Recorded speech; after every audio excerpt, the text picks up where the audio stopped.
So now with Pluto transformation coming in there, it's a powerful card. It really does say what it is. It's transformation.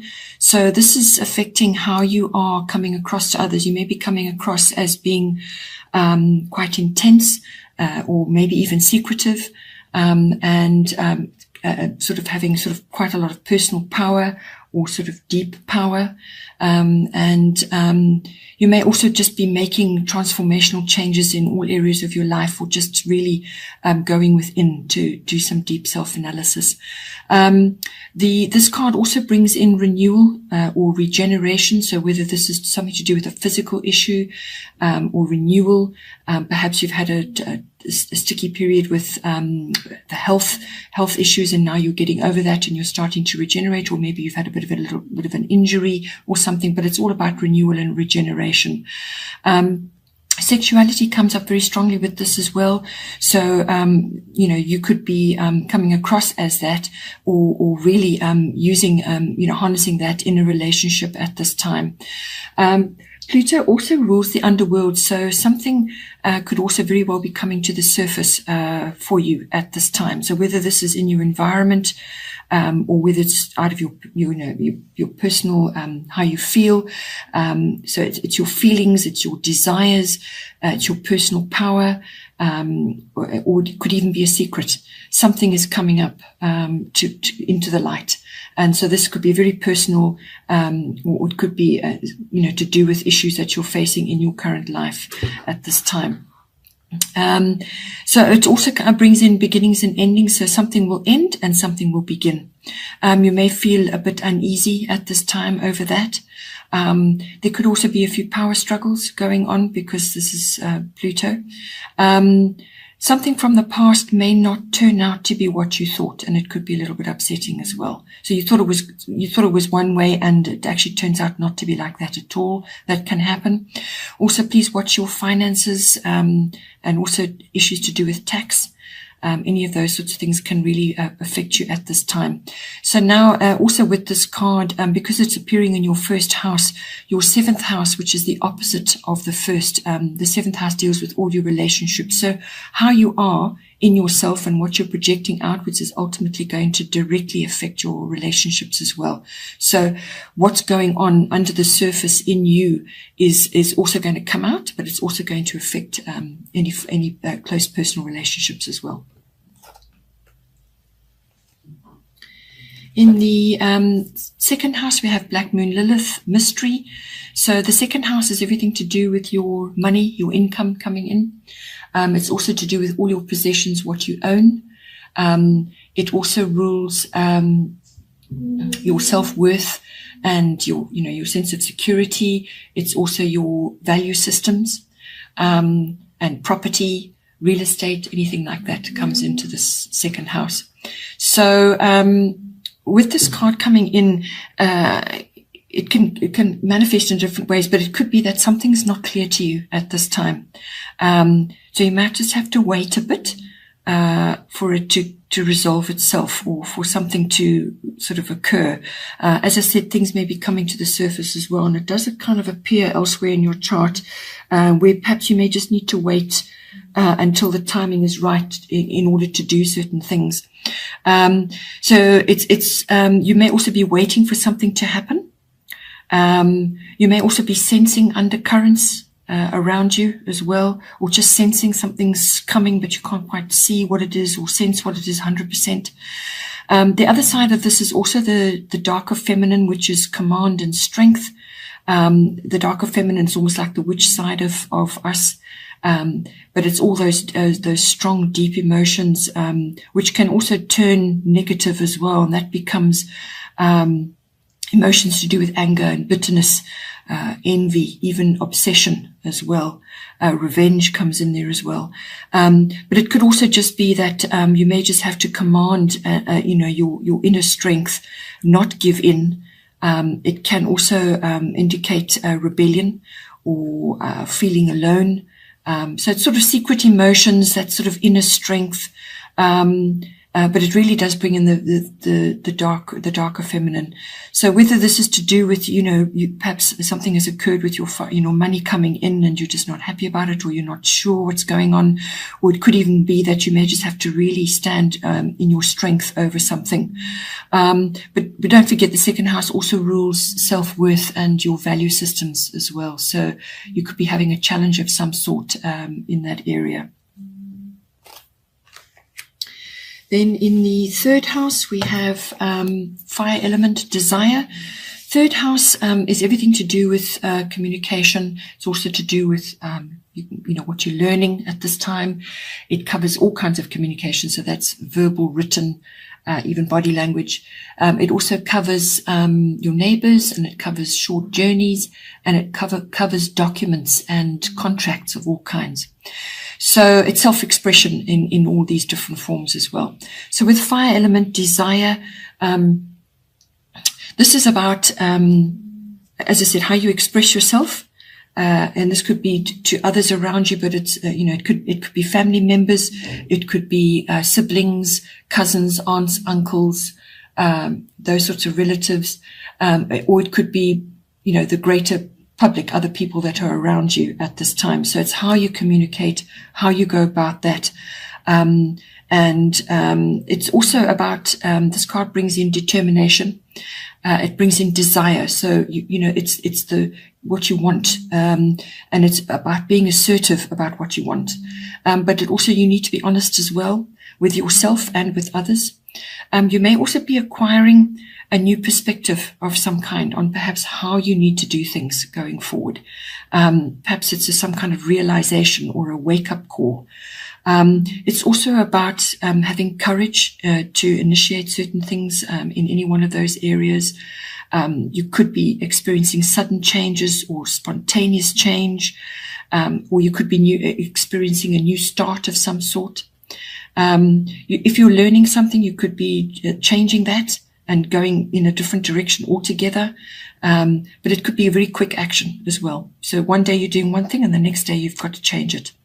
It's also about having daring as well. So if you're wanting to change the way you communicate, or you're busy with some kind of contract, or, you may, how you go about it may undergo some kind of change, or you may just realize something really important to do with that. This third house also covers short trips. So you may come to an understanding about something, or something may change at the last minute, or you could just really have start something completely new and go off to a different place altogether, and it brings in some form of learning, or you get some kind of realization while you're away. But these are like short trips. No, it's not a long journey. It's sort of in your local area as well. Then in your fourth house, you have Sagittarius IC. So your fourth house is everything to do with your home, your physical home. It's also your the energies and emotions and things going on in your home. It's also your relationship to your roots, your foundation, your family tree.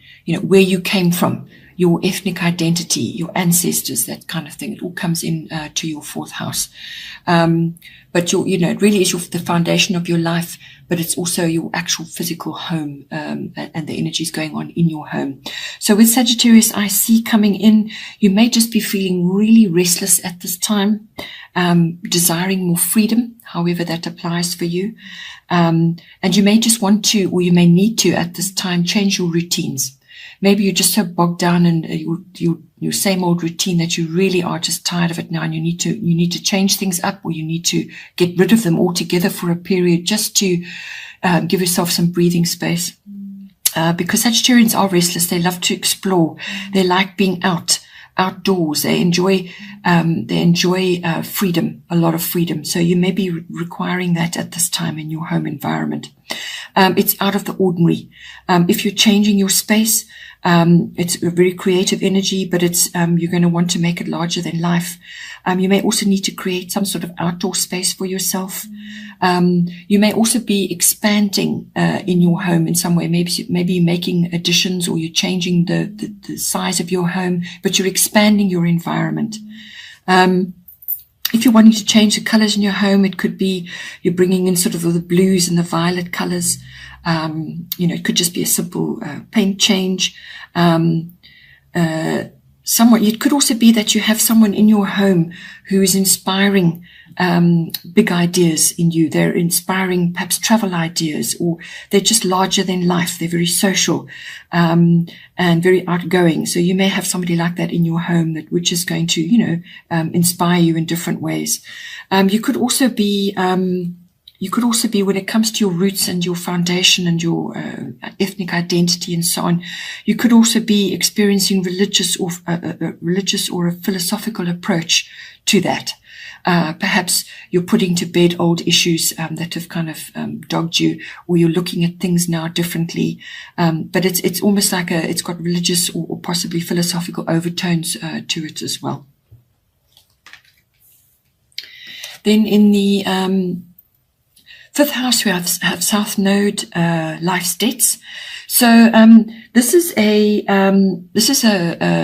card which is about karmic issues, but it's also about old baggage that needs to be dropped or dealt with. So now, in your fifth house, this is the house of children, your children or somebody else's children, children that you're associated with. It is also the house of creativity in all forms, which is not necessarily artistic. Can be any form of creativity, whether it's handwork or how you speak or how you dress or how you conduct yourself. The work that you do, it could be creative. There's lots of ways this can come in. It's also the house of love affairs. So this could be a love affair that you're grappling with at this time and you're dealing with. It could also be that the fifth house is also to do with all forms of recreational activity. So having fun, going out, socializing in those sort of recreational activities. But with this card coming in, it's quite a strong card. So this is bringing up karmic issues. These are things that you need to deal with now. You need to leave the past behind and in order to move forward. It's very necessary growth at this time. So growth out of what was into what must be. So if there's something finished or something unresolved in your life, you need to deal with that. It can bring in endings and beginnings of all kinds. And it could be really quite a strong ending and a fresh new start. And it will feel hard in the beginning, but ultimately it's putting you on the road, a better road, a road to your future. You may, if you're in a comfort zone or a rut, you need to get out of it, because you can't deal with this life's mission. You can't get on to bring out the very best, the highest potential of yourself, or even of it could be your children that are facing this as well. So they could be going through all these things.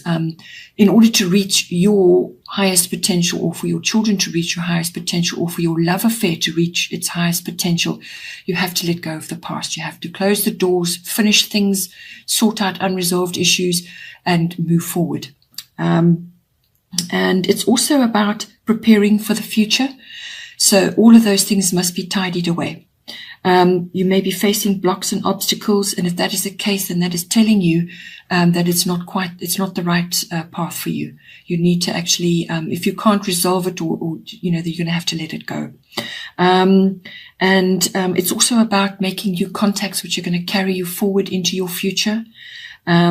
So it's all about letting go of the past, closing the doors on that, so that you are preparing for a new future. And it can come up in any one of those areas of the fifth house. Then in the sixth house, which is this is your house of work, your workplace, your work colleagues. It's also your house of daily routines. It's also the house of health and diet. And it's the house of pets. So now, with air element communicating coming in, it's exactly what it says.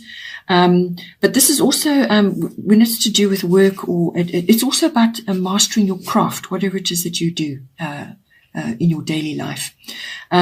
So now with the air element communicating coming in, it's exactly that. The air element is about communication in all forms. But it's also about thinking. So, you're going to need to think things through.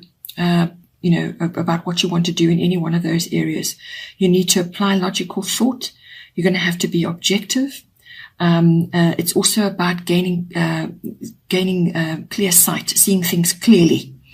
You're also going to need to put into words what you want. Your words and the way you think and the words that you use are going to be very, very important at this time in that area of your life.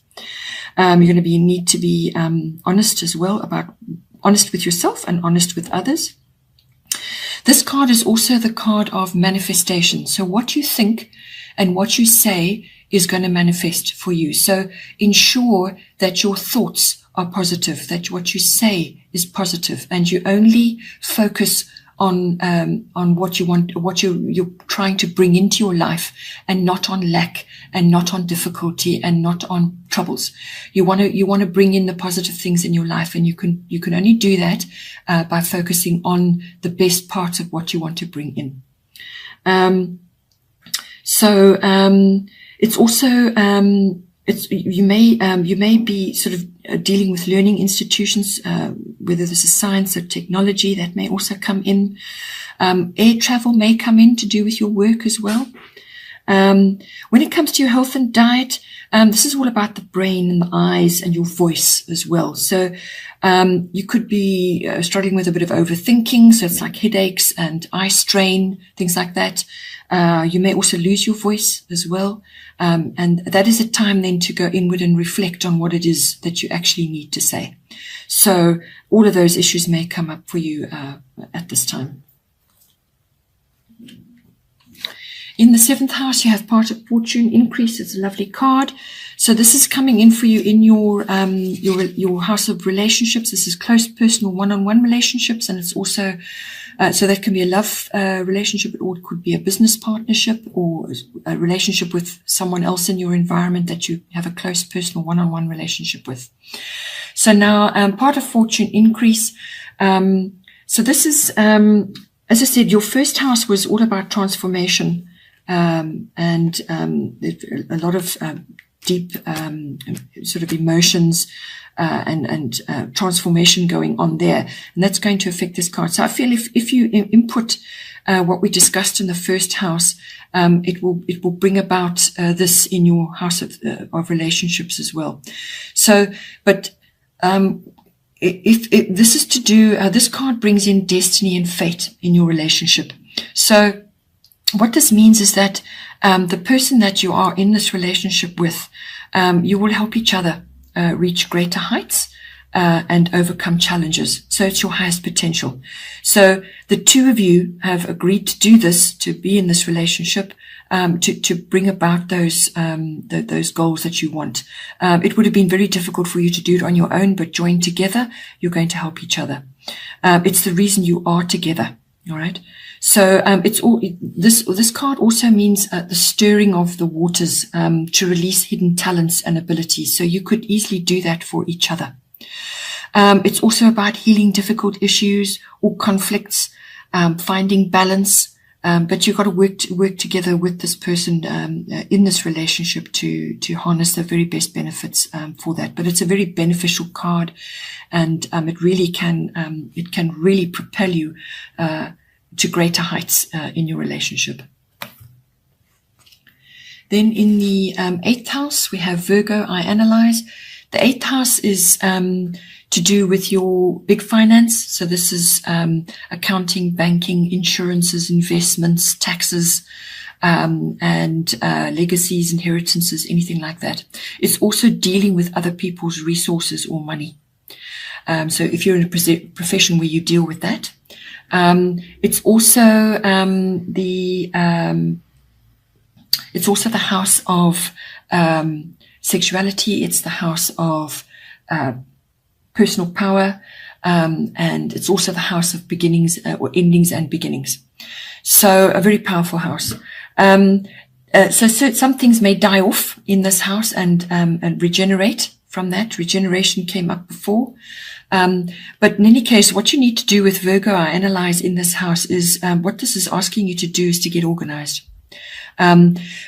This house also covers the merging of your emotional and material resources in a relationship. So this is a love partnership or a business partnership. It's the merging of your resources, emotional and material. So you need to get organized. Whatever it is you're going to do, whatever you're going to bring about in any one of those areas, whether it's your finances or however you want to do this, it must be useful. It's got to be useful. Things must serve a purpose. You're going to have to streamline how things are going to be done, or how you're going to merge, or what you're doing with your finances. You need to get rid of or release what is not working for you. So you need to assess the details. You've got to analyze the results, go through the details, analyze the results, and figure out what is working, what is not working, and apply critical thinking into what it is that you want to do. You're going to have to address problems as well. And you need to be reliable in what you're doing. So if you're dealing with other people's money, you need to be reliable in what you're doing, and you need to be able to bring out the figures and the spreadsheets, and actually have control of the facts and the figures. With this as well, Virgo can bring in sort of criticism, whether you're being critical or someone is being critical of you. It can also bring in worries. Worry, you perhaps worrying about things, overthinking, nitpicking is the other side of this. So you need to aim for a balance where, yes, you do need to get organized and streamline and get control of the facts and figures, but not to the point where you're just annoying everybody around you and obsessing about detail. Okay, there is a fine line there. There's a balance to be had.